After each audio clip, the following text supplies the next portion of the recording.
Wanted to ask you about, I know you've been like on Twitter and things, you've had some very strong feelings about kind of the Oh boy. way high school football has gone in the state of Nebraska. Obviously the news recently with Lincoln High canceling their game against Millard South. I I think this is a topic that, I mean, obviously all three of us care about a lot. I love high school football in this state. Obviously DB hmm has invested a lot of time there as well as you have. I guess as you look at what this is, do you think, I think I want to start with, like, do you think there's a good solution that actually fixes the problem, or are there just better, do you think there's just better versions, but maybe not like a fix all? Yeah, I mean, you got to start somewhere. Yeah, And I don't sure. know what the end result is if like you're going to end up with a situation where everything is great. Probably not. Look, there's a lot of different points of view, and the end game for certain programs looks much different than it does for other programs in the state. We live in a state that has, as most states do, but it's really magnified in Nebraska, like the difference between the heavily populated areas or the more heavily populated areas and the urban areas. I'm sorry, the rural areas, and like they're in this situation, and moving forward, it will be the same. Like some of those schools are competing for the same um, trophies at the end, and it's like their method to get there um, in Kearney or North Platte is is just going to be different than what it is in Omaha or Lincoln. So you have some of that like natural conflict, and then like throughout the individual classes, and there's in Class A, it's a lot different than Class B, but there's similarities too. I I don't think that there is one way to fix everything, but I do strongly believe that you have to do something. You have to change something in the way that the classifications work so that it's not all entirely based on enrollment numbers, and then, fiddle with the schedules too so that the teams the like-minded programs are playing each other. I don't know, like I come at this from a different perspective. Like when I'm posting about Nebraska football or college football, like it's entirely from a professional point of view. Hmm. And with high school football, it's way more mixed. Like you know, maybe I should have like a personal separate Twitter account that doesn't get viewed by as many people, where I can go on there and tweet about high school football, because like I'm not coming at it necessarily from a journalistic standpoint. Like I'm a parent who Yeah. has kids in these schools, so my point of view is totally different, maybe more emotional, more it can I can I'm going to react differently to something than I would see like on the field or court, in college sports. And people don't always get that. Like, why would you get that? Like, you see it's the same person um, commenting. So I get myself in hot water sometimes with that, and that's fine. Like, I know yesterday when I'm on Twitter and I'm commenting about high school football Looking that the other like, way. That are you talking about that in particular? yeah, Yeah, yeah, that and that and I and was in the evening I too. was Like, I was surprised. I mean, I think we can have this conversation. I'm not telling you anything you didn't start the conversation with.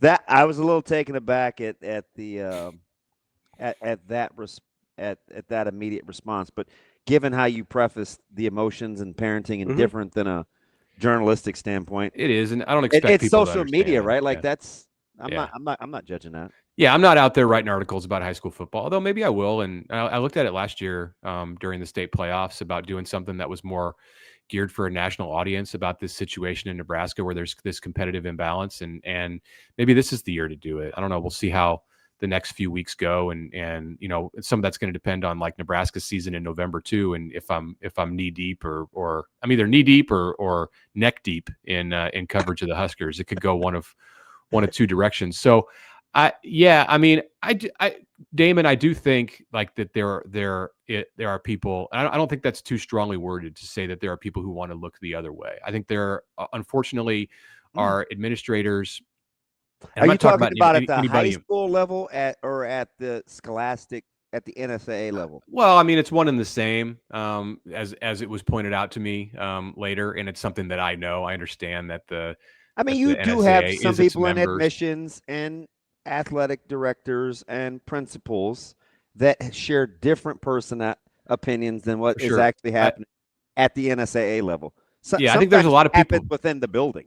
I think there's a lot. Yeah, I think there's a lot of people who see the problem with competitive imbalance and want to do whatever is necessary to fix it. And then I think there are others in administrative positions throughout the state who just want it to stay the same, and because they have been in position, they've been in their positions for a long time, and the thought of changing anything is just not where they want to go. Like, and that exists in all forms of business and in life. People are resistant to change, and when you get into to high school football and high school athletics and scholastic endeavors in this state, I think that tends to, like, the times have changed. The world that we live in high school sports and in amateur sports or whatever it is, it has changed. And I think it requires people to be open-minded to change, and changing the way that we go about structuring the system in which it all comes together. And I wish that there was a higher percentage of people who run the sport at the school level, school by school level, who were open to fixing the problems that are there. Mitch, I as we're having this conversation, it's maybe this is just me being stupid. It's the first time I've actually thought to myself, I wonder if this happens other places. Like, I wonder if it's a national problem. It's a total right? So, like, I guess, immediately think Dallas Carter. Well, I think I went to, like, De La Salle didn't lose a game for a decade plus, right, in California. So I'm like, there's got to be at least some elements of that. I guess I just wonder how widespread that is. And I don't know, maybe you've looked, but for some reason, that's the first time I've thought of this. When you said, hey, maybe appeal to a national audience, that was the first time I thought, well, this probably happens other places too, right? Yeah. Yeah. Only like on anecdotally. Like, I haven't dug into the data and assessed how many states have the same problems, but I think most of them do. I mean, I mean, it's certainly not unique to Nebraska. Some of the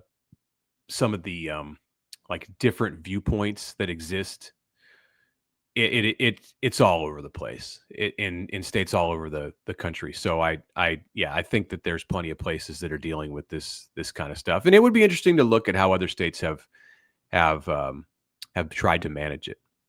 Because I've looked at certain, sometimes you look at, like, oh, this particular place only plays for a city championship or like a whatever. Mm-hmm. And so I do, or, you've got the ones that split up private versus public and things like that, where that's but I did think I don't know, part of me thought it might be a little unique to Nebraska for a couple of reasons. One, the talent distribution. It seems like some other like, if you're in Texas, you're going to have a handful of schools that have a ton of Division I talent, right?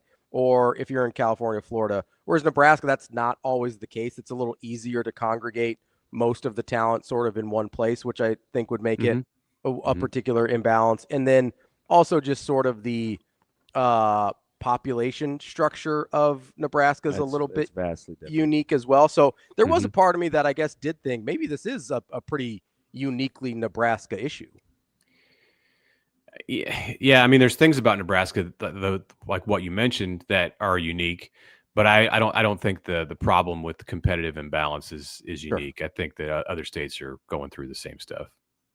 And listen, we don't have to get into the whole high school thing, because we only have a few minutes here before we talk to Mac. I do find the whole thing very interesting, because it does seem like we go through this every few years. And every few years, it's like, hey, we know this has happened before, right? And this is happening in other classes. Like, if it was a open enrollment versus closed enrollment versus, getting players all congregated together, this theoretically wouldn't happen in the other classes, right? Mm-hmm.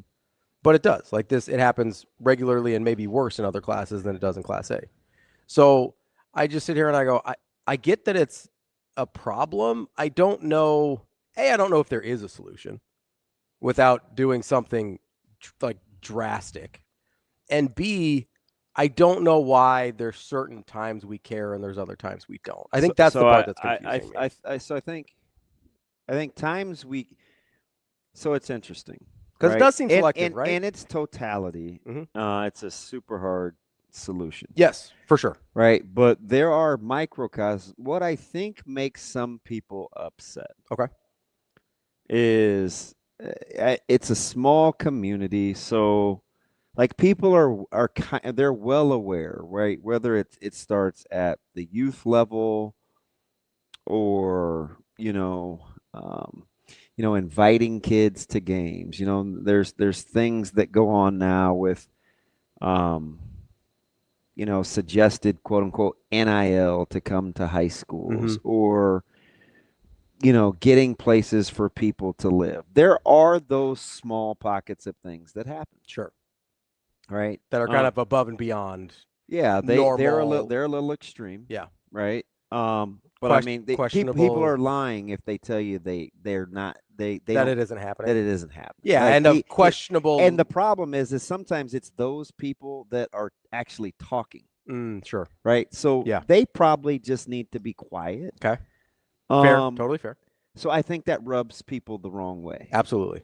But understandably so. To the total problem, I'm not sure what you do from a population standpoint other than what they've started with the scheduling. Yeah. Yeah, which I agree. That was right. Like, I mean, that was a reasonable the whole move. Band-Aid over a bullet hole is going to be a legit thing, but you have to put one foot in front of the other. And it was a smart move that doesn't totally uproot the entire system. Yeah. Right. Because I don't know if you have to. You can't really take a year off to overhaul. Sure. Yeah. But yeah.